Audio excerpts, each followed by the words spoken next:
भारत एक विविधता में एकता के प्रतीक को संजोए रखने वाला देश है। यहाँ हिंदू धर्म के मानने वालों की संख्या अन्य धर्मों से अधिक है, लेकिन फिर भी यहाँ सभी धर्मों के लोग भाईचारे के साथ मिलजुल कर रहते हैं और एक दूसरे की खुशियों में शरीक होते हैं। हिंदू धर्म में कई सारे पर्व होते हैं जिसमें पूरा देश एकजुट होकर उत्सव मनाता है।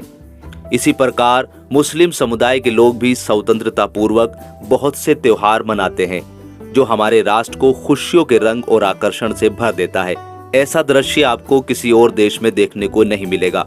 मुस्लिम धर्म के अनेक त्योहारों में से एक ऐसा प्रमुख त्योहार है जिसका मुस्लिम लोगों के साथ साथ हिंदू मान्यता वाले लोग भी बेसब्री से इंतजार करते हैं, क्योंकि इस दिन उन्हें मुस्लिम भाइयों की तरफ से लजीज सवैये, शीर और बिरयानी खिलाने के लिए दावत दी जाती है। मुस्लिम समुदाय के द्वारा मनाए जाने वाला ये खास पर्व ईद है, जो प्रसन्नता, सुंदरता और पारस्परिक मधुर मिलन के भाव को प्रकट करने वाला त्योहार है। इसे लोग ईद उल फित्र भी कहते हैं। यह शब्द अरबी भाषा से लिया गया है, जिसका अर्थ है festival of the ending fast, यानी रोजे की समाप्ति का त्योहार।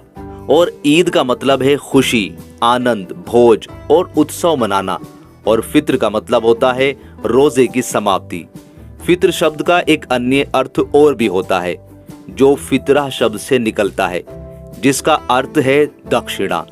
हालांकि रमजान के महीने में गरीबों के समक्ष दान दक्षिणा देने की परंपरा होती है, जिसे ज़कात के नाम से भी जाना जाता है।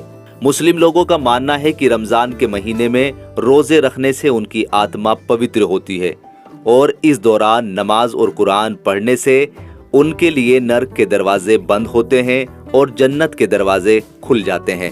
पूरे 30 दिन के त्याग और तपस्या के बाद जब रमजान महीने के अंतिम दिन का आकाश में ईद का चांद दिखाई देता है, तो उसके दूसरे दिन ईद मनाई जाती है।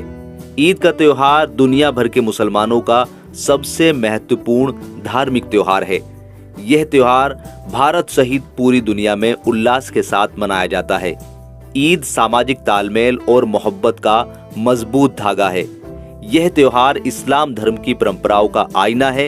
एक रोजेदार के लिए इसकी अहमियत का अंदाजा अल्लाह के प्रति उसकी कृतज्ञता से लगाया जा सकता है। रमजान के महीने में माना जाता है कि कुरान उतारी गई थी, इसलिए पूरे महीने मुसलमान कुरान पढ़ते हैं।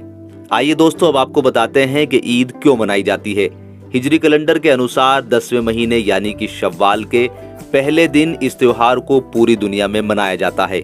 इस्लामिक कैलेंडर में यह महीना चांद देखने के साथ शुरू होता है। जब तक चांद नहीं दिखे तब तक रमजान का पाक महीना खत्म नहीं होता। इस तरह रमजान के आखिरी दिन चांद दिखने के बाद अगले दिन ईद मनाई जाती है।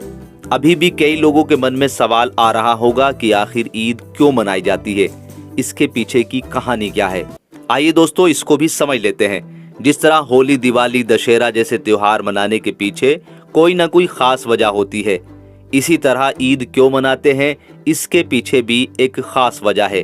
पैगंबर मोहम्मद सल्लल्लाहु अलैहि वसल्लम ने जंगे बदर के युद्ध में विजय प्राप्त की थी।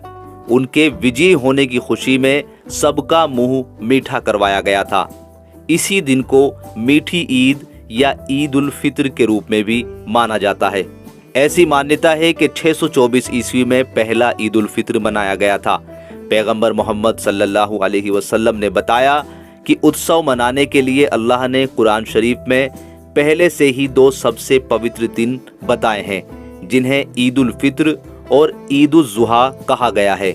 इस प्रकार इस्लाम में 2 तरह की ईद मनाई जाती है। एक होती है ईद उल फित्र, जिसे मीठी ईद कहते हैं, क्योंकि इस दिन लोग रमजान खत्म होने की खुशी में मीठी सवैया और शीर कोरमा खाते हैं। और दूसरा होता है ईद उल जुहा, जिसे बकरा ईद कहते हैं। ईद उल जुहा इस्लामिक कैलेंडर के आखिरी माह में मनाई जाती है। रमजान इस्लामिक कैलेंडर का 9वां महीना होता है। इसके खत्म होते ही 10वां महीना शुरू होता है, जिसे शव्वाल कहते हैं।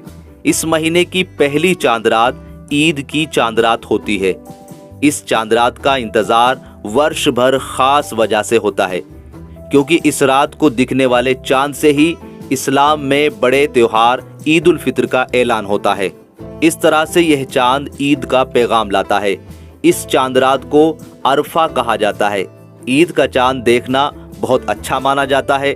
ऐसी मान्यता है कि ईद का चांद देखने के बाद अगर सच्चे मन से दुआ मांगी जाए तो वो पूरी होती है। तो दोस्तों, अब आपको अच्छे से समझ में आ गया होगा कि मुस्लिम भाई ईद क्यों मनाते हैं।